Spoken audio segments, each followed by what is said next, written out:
Hi everyone, this is J7Jace bringing you some Bard builds.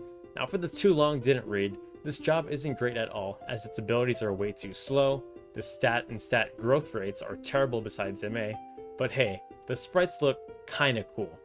What you mostly want to do, and I recommend, is to not get many levels or any at all, and just get move plus 3 and switch out. But if you insist on using the Bard, here are some builds I will recommend. This first one is a Banish Bard build I showed in the past. We want to increase our HP and speed for more survivability, so equip any Harp, an Acacia or Thief's Hat, Rubber Suit, and Angel Ring. For our abilities, any secondary, Vanish, Defense Boost, and Life Font.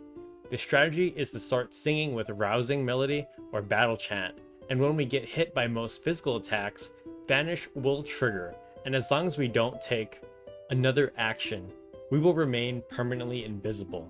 So our Bard will be boosting ally speed, PA, or any other stat you prefer. It can be an effective strategy, but at the same time, heavily RNG based, as its chance for our stats to increase is a 50-50, and our ally will be sort of idle for the rest of the battle. For these reasons, I would still personally prefer another damaging character, but using a Bard in your party is a fun way to approach the game after you've just powered your way through in previous playthroughs. Now my last few builds are extremely gimmicky and more for fun, so I highly don't recommend this if you are struggling with a difficult boss battle. The setups are going to be instrument builds, that is right, and specifically Harp damage formula is PA plus MA divided by 2 times our weapon power. So we're going to stack as much MA and PA as possible, so equip Fairy Harp as it's the strongest instrument in terms of weapon power, then Brass Coronet, Power Garb, and Genji Glove. For our secondary action ability, use Geomancy for decent damage at range, then Mana Shield, Attack Boost to further increase our Harp damage, and lastly, Mana Font.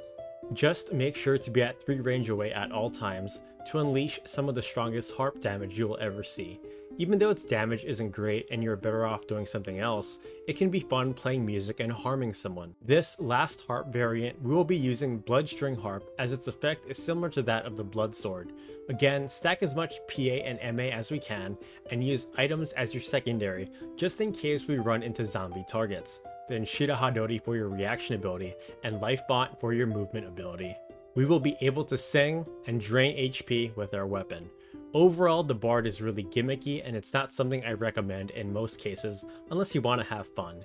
If you want to use them as a primary though, I suggest the first build as they can provide some great support while being invisible to the enemy.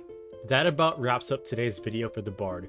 I'm aware that you can also throw on Math Skill or even Draw Out, but because their MA isn't as high as other magic users, and because they can't equip robes, I can't really recommend those abilities in most cases. Thanks again for watching, and I'll see you next time with more FFT videos. Take care.